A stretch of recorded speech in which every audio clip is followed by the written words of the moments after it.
68.8 ล้านบาทมีตั้งแต่ข้าวที่เรามีลูกค้าในโรงพยาบาลแพทย์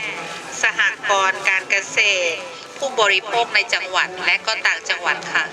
ทำเงินได้ประมาณปีหนึ่งก็26กว่าล้านบาทแล้วนะคะ ส่วนข้าวโพดนี่สหกรณ์การเกษตรรับเอาหมดเลยนะคะข้าวโพดของเราเมล็ดพันธุ์ข้าวโพดนะคะส่วนเมล็ดแตงกวาถั่วเนี่ยผู้รับซื้อของเราก็จะเป็นพวกเจียไตสอนแดง CP แล้วก็ธกส.สุขเม่นเรามีพืชหมุนเวียนรายได้ของเรามีตลอดปีเลยนะคะหลังจากนั้นเราก็จะมีหน่อไม้ตลอดปีเหมือนกันที่เราจะส่งให้กับเชียงใหม่และเมืองน่านที่เป็นลูกค้าประจำมารับถึงที่เลยนะคะส่วนผักปลอดภัยเราก็จะมีตลาดของเราในโรงพยาบาลแพร่มีกาด3 วัยแล้วก็มีแมคโครนี่คือรายได้ทั้งหมดของชุมชนบ้านกวางนะคะชุมชนบ้านกวางไม่มีหนี้ค่ะเพราะว่าชุมชนของเราทำการระบบเงินออมรายวันรายอาทิตย์ที่ออมสะสมแล้วพอถึงทุกสิ้นเดือนมีเงินพอจ่ายให้กับธกส.ตลอดค่ะและรายได้ก็มีตลอดค่ะครับทีนี้ว่าระบบบริหารของชุมชนบ้านกวางจังหวัดแพร่เนี่ยมีระบบบริหารยังไงครับถึงอยู่ได้เรามีเป็นกลุ่มค่ะเราจะมีหัวหน้าก็อย่างที่บอกว่าท่านประธานคือคุณอำพันธ์ศรีจันทร์แล้วก็มีเลขาเราเป็นระบบค่ะเพราะคุณอำพันธ์จบมาจากเป็นครูบัญชีดีเด่นอันดับ1ที่สอนลูกทีมแล้วก็คุณชุมชนในบ้านกวางต้องทำระบบบัญชีรายรับรายจ่ายกันทุกครัวเรือนนะคะครับทีนี้ว่าคือเมื่อมารวมกลุ่มกันนะแล้วทำยังไงให้สมาชิกกลุ่มเนี่ยนะครับต้องมีการออมเพื่อช่วยเป็นงบดำเนินการของชุมชนเนี่ยมีการทำยังไงครับตรงนี้ก่อนหน้านี้ชุมชนนี้ก็ไม่ได้แบบว่าจะสามัคคีกันขนาดนี้ค่ะแต่เป็นการที่ว่าพาไปเห็นของจริงพาไปอบรมพาไปออกตลาดการขายแล้วก็เรียนรู้การทำบัญชีอะค่ะพอเราพากันไปบ่อยๆครั้งเข้าคนในชุมชนตอนแรกก็ต่อต้านอยู่เหมือนกันนะคะพอไปแล้วการทำมาแต่ละเดือนเนี่ยมันเห็นผลลัพธ์จริงๆอะค่ะก็เลยเปิดใจไม่ใช่ว่าอยู่ๆเราจะทำกันขึ้นมาได้มันต้องเรียนรู้จากกลุ่มเล็กๆขึ้นมาแล้วการที่จะรวมตัวกันมันเป็นการที่ยากอะค่ะจะอยู่กันต่อไปนี่ก็คือจะทำยังไงให้รักษามาตรฐานกันต่อไปอะค่ะชุมชนบ้านกวางจะคุยกันตลอดแล้วก็มีเราเรียกว่าหัวแรงที่ดีมีต้นแบบ1-2และดูแลลูกกลุ่มดีอะค่ะเป็นแบบลูกกลุ่มใช่ค่ะครับทีนี้ระบบของการที่จะให้ความรู้กับสมาชิกในกลุ่มเนี่ยให้ผลิตผักปลอดภัยเนี่ยเราได้วิชาการจากไหนครับจากสหกรณ์จังหวัดสหกรณ์และการเกษตรจังหวัดธกส.ที่ให้ความรู้ที่พาพวกเราไปหรือว่ามาถึงศูนย์เรียนรู้ของพวกเราและแนะนำมาค่ะตลอดเลยค่ะหน่วยงานทุกหน่วยงานเลยค่ะช่วยเนาะใช่ค่ะทีนี้ว่าอย่างที่ว่าทุนมันเรื่องสำคัญเนาะใช่ค่ะทุนแรกๆเนี่ยได้มาจากการใครเสียสละก่อนถ้าจะบอกว่าทุนแรกๆมาจากไหนก็คือคุณอำพันธ์นะคะให้เงินก่อนใช่ไหมลงทุนก่อนก็ไม่ได้ว่าเงินทุนก่อนธกส.ค่ะธกส.แล้วก็หน่วยราชการที่เราไปออกงานเนี่ยค่ะเขาจะสมมติว่าเราเป็นตลาดเกษตรกรของเมืองแพร่ปลอดภัยไร้สารนะคะเราทำจริงเขาเห็นกลุ่มของเราเป็นกลุ่มที่เหนียวแน่นมากที่สุดในจังหวัดแพร่ก็ว่าได้ค่ะเราขายหน้าศาลากลางมีอยู่ที่เดียวจะมีอยู่10 เต็นท์นะคะพอหน่วยงานที่เขามาเห็นเขาก็จะมาถามเราว่าผักเรายังไงทำยังไงเขาก็จะขอไปดูที่บ้านแต่ละคนนะคะแล้วก็จะให้ความรู้กับเราตลอดแล้วแต่ละคนก็อันนี้คือสนับสนุนให้งบแค่นี้ค่ะหน่วยงานตลอดอะค่ะที่เข้ามาหาเราอะค่ะครับทีนี้ว่าที่ว่าใช้ระบบออมเนี่ยเราออมเป็นรายเดือนแล้วออมเป็นยังไงครับ มีให้เลือกอะค่ะ มีให้เลือกแบบว่าเวลาจากที่การขายผักอะค่ะ ครับ หักจากตรงนั้น เพราะว่าเราส่งแมคโครจะให้ออมแบบเป็นอาทิตย์เป็นรายเดือนได้หมดอะค่ะ ครับ เพราะว่าหลังจากที่แรกๆที่กู้ของทกสมากันใช่ไหมคะ ครับ ค่ะ แล้วพอขายผักได้ทุกอย่างจะมาส่งอยู่ที่โรงผักของผู้จัดการนะคะ ครับ ค่ะ แล้วทีนี้ว่าสมมุติว่าเวลาสมาชิกต้องการเงินสด อยากได้ไปก่อนเอาผักมาส่งให้ ใช่ กับ ค่ะผู้ ชุ จั ม ด ช กาน รใช่ค่ะ แล้วผู้จัดการก็จ่ายเงินไปก่อน ใช่ค่ะ อ๋อแล้วก็มีการปันผลนะครับเมื่อ มีปันผลค่ะทุกปีจากมันอย่างนี้นะคะ การเงินปันผลเนี่ยเราจะดูยอดจากที่แมคโครกับที่เราส่งของโรงพยาบาลแพร่ค่ะ ครับ ค่ะ ทุกปีเราจะใครทำมากได้มากใครทำน้อยได้น้อยเนาะจากพื้นที่เพราะเราหมุนเวียนกันนะคะ คล้ายๆกับเหมือนหุ้นเหมือนกันนะแต่ด้วยปริมาณที่ใช้บริการนะ ใช่ค่ะ เพราะว่าผักของเราปลูกได้ตลอดแล้วเราไม่ได้ให้ผักเราปลูกแบบหมุนเวียนนะคะ ครับ หมุนเวียนทำให้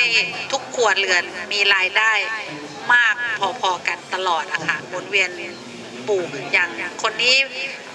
รอบนี้ปลูกผักบุ้งรอบนี้คือวนมาก็จะกลับมาเหมือนเดิมอีกอะค่ะ ครับทีนี้ว่าปกติการทำกลุ่มอย่างเงี้ยมันเท่าที่ดูนะส่วนใหญ่จะพัฒนาเป็นจากชุมชนด้วยก่อนแล้วก็เป็นวิสาหกิจชุมชนเป็นสหกรณ์เนี่ยทำไมเรายังคงอยู่เป็นชุมชนได้อย่างไร จริงๆเรายังไม่จัดตั้งกันเป็นกลุ่มก้อน เพราะเราไม่อยากจะแบบว่าหาผลประโยชน์อะค่ะเราคิดว่าการจัดเป็นรูปแบบขึ้นมาแล้ว บางทีคนที่เข้ามากับเราอะไม่ได้เปิดใจอะค่ะมาเพื่อหวังผลประโยชน์จากพวกเราอะไรประมาณเนี้ยค่ะ เราเลยต้องทำแบบชุมชน เพราะตอนนี้ชุมชนบ้านกวางเนี่ยมันไม่ได้ตลอดทั้งหมดอะค่ะมันเป็นหมู่1หมู่2หมู่อะไรอย่างเงี้ยค่ะแล้วบางคนยังใช้สารเคมีอยู่อะไรอย่างเงี้ยค่ะเราเลยยังไม่จดแต่เราก็ยังเป็นชุมชนต้นแบบทางธุรกิจเลยนะคะที่ว่าเป็นชุมชนที่เหนียวแน่นแล้วก็มีรายได้เลี้ยงชีพได้ตลอดทั้งปีอะค่ะโดยปรับเปลี่ยนมาเป็นอินทรีย์โดยเป็นผักอินทรีย์เงินล้านได้เลยอะค่ะตอนนี้ที่ขนาดนามให้พวกเราเลยนะคะ ครับทีนี้ว่าระบบบริหารเนี่ยตอนนี้เปลี่ยนมีการเลือกกรรมการของชุมชนไหมครับ ไม่ค่ะยังเป็นกลุ่มเดิมอยู่ค่ะ กลุ่มเดิม ใช่ค่ะยังเป็นหัวแรงเดิม เพราะว่า หัวแรงเดิม ใช่ เพราะว่าอย่างแมคโครโรงพยาบาลแพทย์เนี่ยเวลาจ่ายเงินค่าของใช่ไหมคะยังใช้บัญชีเดิมอยู่อะค่ะเราแล้วเวลาเลือกกลุ่มแต่ละเลือกประธานหรืออะไรขึ้นมาแต่ละครั้งทุกคนก็ยังลงชื่อเป็นคนเดิมอยู่อะค่ะยังไม่ยอมให้เปลี่ยนแปลงอะค่ะเวลายกมืออะค่ะยังเป็นคนเดิมกลุ่มเดิม เพราะว่าการบริหารงานดีอยู่แล้วแล้วก็ซื่อสัตย์มือสะอาดอะไรอย่างเงี้ยค่ะคือไม่ได้แบบเข้ากับตัวเองจริง ๆ แล้วถ้าหัวไม่ดีอย่างเงี้ยคิดอะไรก็ต้องเข้าตัวเองก่อนใช่ไหมคะ ใช่ จะ ครับ ต้องเอาอย่างเงี้ย ใช่ แต่ของเราเนี่ยประธานเราไม่ว่าจะเป็นประธานรองประธานกรรมการทุกคนนะคะเปิดใจให้กันตลอดนะคะแล้วก็มันเป็นชุมชนที่เราเห็นกันนะคะ บ้านนี้มันรู้กันหมดอะค่ะแล้วก็แกถามว่าสะอาดแน่นอนนะคะแล้วก็ยังยกมือเหมือนเดิมไม่ยอมแบบว่าจะเปลี่ยนชื่อ เพราะถึงเวลามาที่คัดเลือกกรรมการ ให้คนนี้เขาก็ยังเอาเหมือนเดิมอยู่อะค่ะก็เลยเป็นคนเดิมมาอย่างนี้ตั้งแต่เริ่มวันแรกจนถึงณวันนี้ค่ะ ครับแสดงให้เห็นว่าการที่ชุมชนอยู่ได้ เพราะว่าขึ้นอยู่กับผู้นำ ใช่ค่ะถูกต้องค่ะ ทีนี้ในการบริหารงานยุคต่อไปเนี่ยเขาเรียกว่าอาจจะต้องมีการที่ว่าให้คนในสังคมเหล่านั้นนะมีโอกาสช่วยกันมีหัวมากขึ้น ใช่ค่ะ นะครับทีนี้ว่าไม่มีใครเลือกหัวใหม่และไม่มีใครเลือกหัว ใช่ ใหม่ ค่ะ แล้วตอนนี้อะค่ะ อย่างทกสเราอะทำโรงเรือนให้กับชุมชนของเราแต่ละกลุ่มอีกย่อยไปอีก ตอนนี้เรามีแค่โรงเรือนอัจฉริยะอันเดียวใช่ไหมคะ ครับ ตอนนี้ขยายเราปรึกษากับทกสอะค่ะ ตอนนี้ก็ 80% แล้วค่ะที่จะได้โรงเรือนเกือบทุกครัวเรือนของกลุ่มของเราอะค่ะที่จะทำเพิ่มเป็นอินทรีย์แบบแน่นอนแล้วก็แบบปลูกผักได้ตลอด เพราะตอนนี้ปัญหาของเราก็หมายถึงว่าเวลาฝนตกหนักใช่ไหมคะ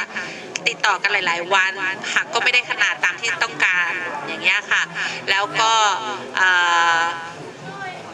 ร้อนจัดอะในโดมอะค่ะมันยังน้ำมันยังไม่ค่อยนิ่งอะค่ะเท่าไหร่มันร้อนก็ร้อนมากอะค่ะพืช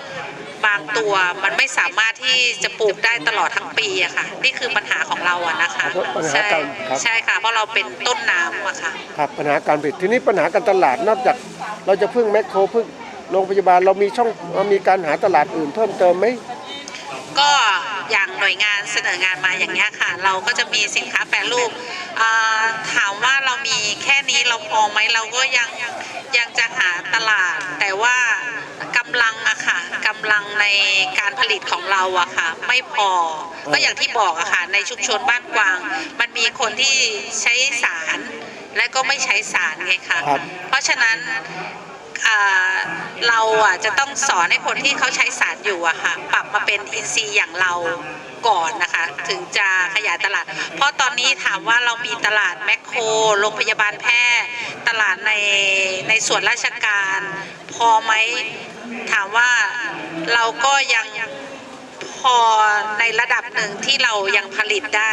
แต่อย่างช่วงเทศกาลนะคะแมคโครจะเอาแบบกระหน่ำมากเลยอะค่ะ ครับ ค่ะไม่ว่าจะเป็นออกพรรษาเข้าพรรษาสงกรานต์ปีใหม่อะไรอย่างเงี้ยค่ะที่ปิดหลายๆวันนะคะลองวิกเอนนะคะ เราจะผลิตผักไม่ค่อยจะทันด้วยซ้ำไปอะค่ะเราไม่ได้มีแค่ตรงนี้เลขาของกลุ่มก็ยังจะเปิดสุดาฟาร์มอะนะคะและที่บ้านกวางเราจะเป็นเชื่อมโยงกันหมดอะค่ะตอนนี้เราก็แบบแล้วของเราเนี่ยจากต่างประเทศก็มาทาบทามแล้วนะคะจากต่างจังหวัดไม่ว่าจะเป็นน่านอะไรอย่างเงี้ยค่ะก็ยังมาติดต่อแต่การขนส่งอะค่ะผักมันยังยากอยู่ เรายังไม่ถึงขั้นที่จะมีรถแช่เย็นที่จะเอาผักไปแบบส่งแบบปื๊ดอย่างเงี้ยค่ะยังมีต่างจังหวัดหรือว่าพ่อค้าคนกลางที่แบบว่าโอ้ยตามร้านอาหารอย่างเงี้ยค่ะมาสั่งอยู่เรื่อยๆอะค่ะเรายังถ้าหาตลาดก็หมายถึงว่าเราก็จะออกมาตามหน่วยราชการเนี่ยค่ะ ถือ มั ว่าน ดี ยังได้เรื่อยๆค่ะ ถือว่าเป็นวิธีการที่ดีนะ ค่ะ ทีนี้ว่าใครเป็นผู้ตรวจสอบว่าพืชผักเราเนี่ยปลอดภัยหรือเป็นอินทรีย์องค์ร ก็หน่วยราชการเนี่ยค่ะเรามีหน่วยมาตรวจทุกเดือนของเกษตรจังหวัดอะค่ะ ครับ ตักตรวจแล้วไม่ได้ตรวจเฉพาะแค่ตรวจผักนะคะ ตรวจบุคคลที่ปลูกด้วย ครับ ไม่ว่าจะตรวจเลือดตรวจสารเคมีตกค้างในผักอะค่ะ ครับ มีหน่วยราชการมาทุกเดือน บางทีก็มาเว้นอาทิตย์ก็มีอะค่ะ หน่วยราชการมาหาเราตลอดอะค่ะมาตรวจผัก เพื่อความว่าบางวันอาจจะเปลี่ยนใช้ปุ๋ยหรืออะไรอย่างเงี้ยค่ะ ครับเอาทีนี้ว่าเราเคยจัดตั้งกลุ่มเพื่อตรวจสอบกันเองไหมในการไปดูของแต่ละรายที่ในการผลิตผักปลอดสารพิษ มีค่ะ เรามีเครื่องมือค่ะ ไม่แล้วเลยคือมีการไปตรวจกันเองว่าฟาร์มไหน อ๋อใช่ค่ะใช่ค่ะ มีใช่ไหม เพราะว่ามันจะอ่า ครับ ที่ปลูกอะค่ะ มันจะอยู่ใกล้ๆกันทั้งหมดอะค่ะ อ๋อดูกันหมด ใช่ ใช่ ใช่ ไหมค ค่ะ รับ เหมือนจะเป็นแบบแปลงใหญ่แล้วอะไรอย่างเงี้ยค่ะ ครับ จะดูกันเองใกล้ ๆเลยอะค่ะ ครับทีนี้กรณีของกรณีของไอ้คือเรื่องของการไม่เป็นหนี้เป็นสินเนี่ย ค่ะ ครับเราชุมชนเราบริหารยังไง เพราะปกติเนี่ยเท่าที่รู้คือจากข้อมูลของสภาเกษตรกร แต่ละจังหวัดปัญหาเกษตรกรคือหนี้สินมีมหาศาลทีเดียว แต่กลุ่มเราเนี่ยบริหารอย่างไรถึงไม่มีหนี้สิน ก็อย่างที่บอกอะค่ะก่อนหน้านี้ทุกคนมีหนี้มีสินกันหมดเหมือนกันนะคะเราต้องให้เขาเห็นงานจริง การไปดูงานการทำบัญชีรายรับรายจ่าย การทำเงินออมมันมีประโยชน์ยังไงคือ เราต้องคุยกันเกือบทุกวันก่อนหน้านี้ที่เรายังไม่มีศูนย์เรียนรู้หรือว่าโรงเรือนผักอัจฉริยะเนี่ยค่ะเราจะคุยกันแบบคือชุมชนบ้านกวางบ้านมันจะติดกันนะคะจะเรียกประชุมกันทุกเดือน ทุกคนมีหนี้มีสินนะคะแต่พอเรามาทำตรงเนี้ยเริ่มตั้งแต่ปลูกตรงนี้นะเขาเห็นการว่าปลูกแล้วมันลดรายจ่ายได้จริงๆอะค่ะอย่างทกสมาสอนรายรับรายจ่ายทำสมุดอะไรอย่างเงี้ยค่ะมันทำให้จากที่เป็นหนี้มันก็จะหายหนี้ไปโดยอัตโนมัติอะค่ะจนณตอนนี้มันเป็นเงินออมแล้วอะค่ะถึงสิ้นเดือนมาจ่ายทกสได้อะไรอย่างเงี้ยมันเป็นเงินออมที่แบบทุกคนแบบแฮปปี้มันไม่มีหนี้เลยอะค่ะไม่รู้ ออมที่อยู่ใน ใช่ค่ะ ชุมชนเราเลยที่ ใช่ค่ะ เราเก็บมาแล้วว่า ใช่เพราะก่อนหน้านี้ทุกคนมีหนี้เครียดกันหมด แล้วก็ใช้ปุ๋ยและสารเคมีกันตลอด แต่บอกว่าท่านประธานอภันศรีจันทร์เนี่ยเป็นการจุดเริ่มต้นที่ ออกมาขายคนเดียวอะค่ะแล้วก็มารวมกลุ่มกับพวกเราอย่างเงี้ยค่ะมาลองดูว่าเปิดตลาดพอเขาเห็นว่าการมีตลาดเนี่ยปลูกผักมันไม่ใช่ได้ขายในตลาดได้อย่างเดียวมันออกมาขายข้างนอกอย่างเวลาเราออกมาศูนย์ราชการอย่างที่มาเนี่ยค่ะเรามีผักมาเรามีพริกสดมาเรามีข้าวคำหอมมาอะไรอย่างเงี้ยค่ะคือทุกคนพอออกมาแล้วได้เงินกลับบ้านดีใจแล้วสุขภาพก็ดีด้วยค่ะกินผักของตัวเองค่ะ ทีนี้ว่ากลุ่มเราชุมชนเราเนี่ยไม่เป็นหนี้ตั้งแต่ปีไหนครับ จะพูดได้ตั้งแต่เริ่มออกตลาดแล้วก็เริ่มแมคโครเนี่ยค่ะ ปี6ปี58ใช่ค่ะ แล้วก็ปี57เรายังไม่เป็นกลุ่มเท่าไหร่นะ ใช่ค่ะใช่ใช่ใช่ค่ะ โอเคถือว่าได้ดีมากนะครับ คือว่าก็อย่างที่บอกอะค่ะทุกอย่างที่บ้านกวางอะค่ะมีรายได้ตลอดทั้งปีอะค่ะที่บอกทุกตัวได้เลยของบ้านกวางอะค่ะทำให้ชุมชนมีความเข้มแข็งแล้วก็มีรายได้ก็เขาก็จะแบบว่าไม่ได้มีเวลาว่างที่พอที่จะไปทำอะไรอย่างอื่นแล้วอะค่ะแล้วเขาก็เห็นว่าการที่ไม่ใช้สารเคมีมาเป็นอินทรีย์แล้วก็ลูกค้ามาถามถึงที่แล้วก็การผลิตของเราแทบไม่ทันแกก็เห็นอย่างนี้ก็เลยเปิดใจมาทีละคนละคนจนเป็นกลุ่มก้อนใหญ่ๆจนเรามีโรงเรือนมีศูนย์ล้างผักอะไรอย่างนี้เลยนะคะครับทีนี้มีอะไรจะฝากถึงชุมชนอื่นไหมครับที่เขายังเป็นหนี้เป็นสินนะครับในชุมชนเกษตรนะไม่ว่าวิสาหกิจชุมชนค่ะอย่างชุมชนบ้านกวางอยากฝากชุมชนอื่นๆที่อยากจะทำแบบนี้นะคะการรวมกลุ่มกันน่ะมันเป็นการยากมากค่ะที่เอาคนหลายๆ ครอบครัวมารวมกันนะคะอันดับแรกเลยมันต้องเปิดใจอะค่ะเปิดใจสมาชิกของเราอะค่ะว่าแต่ละคนมันมาเป็นแบบไหนอะค่ะอยากให้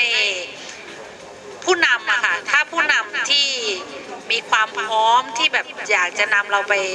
อย่างเขาบอกอะค่ะถ้าเราผู้นำเราเป็นยังไงลูกบ้านก็จะเป็นอย่างนั้นนะคะในกลุ่มของเราอะค่ะใช่ค่ะเพราะว่าอย่างสิ่งแวดล้อมที่เราเห็นทุกวันอย่างตัววีรวรรณเองเนี่ยนะคะ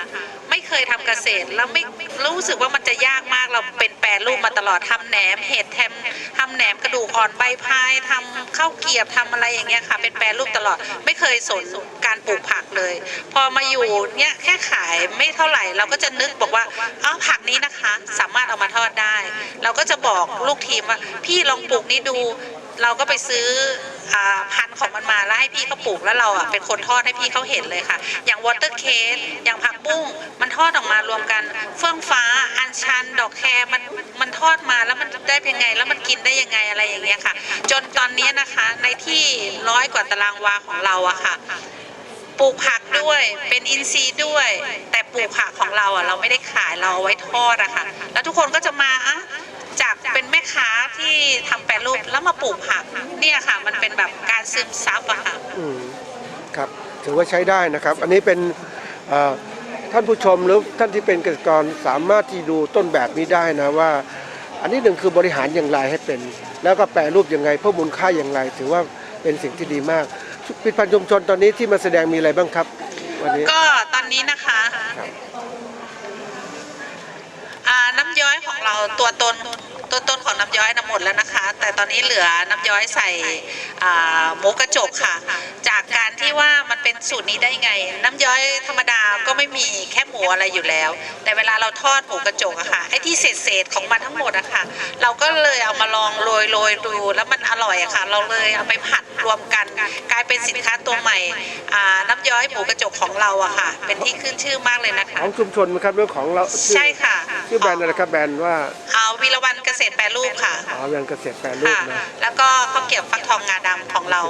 น้ำตาลผงชูรสไม่ใส่กินแล้วไม่ไอสโลแกนมีแต่ไอเลิฟยูอะค่ะแล้วก็พวกผักตอนนี้ทุกอย่างวันนี้วันสุดท้ายขายเกลี้ยงเลยค่ะเกลี้ยงเลยเนาะใช่ค่ะเราจะมีข้าวคำหอมมีผักมีน้ำพริกมีแหนมคือผลิตภัณฑ์ที่ปลอดภัยไร้สารจริงๆอะค่ะครับทีนี้ชุมชนเราเริ่มที่ทำเป็นระบบแล้วมีการท่องเที่ยวมีอะไรนะครับ อยากให้โฆษณาที่อยู่ของชุมชนบ้านกวาง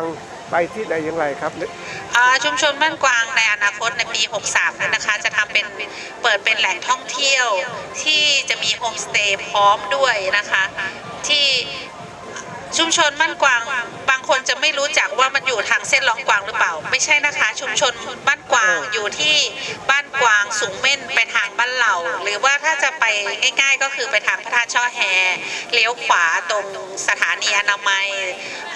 เห็นพระธาตุจอมแจ้งเลยไปนิดนึงค่ะศูนย์เรียนรู้เราจะอยู่ทางซ้ายมือตรงข้ามสถานีอนามัยบ้านกวางอะค่ะ ครับ แต่ถ้ามาจากเด่นชัยก็เลาะคลองประปามาเลยค่ะ บ้านเหล่าบ้านกวางอะไรอย่างเงี้ยค่ะค่ะ ครับก็ อย่าลืมมาเที่ยวบ้านกวางนะคะ ครับก็ให้ขอบคุณนะครับ ตัวแทนของชุมชนบ้านกวางจังหวัดแพร่ผู้ผลิตผักปลอดภัยนะครับ ซึ่งจะมีผลิตภัณฑ์ต่างๆ มากมายทีเดียว และในปีที่จะถึงนี้ก็จะมีการ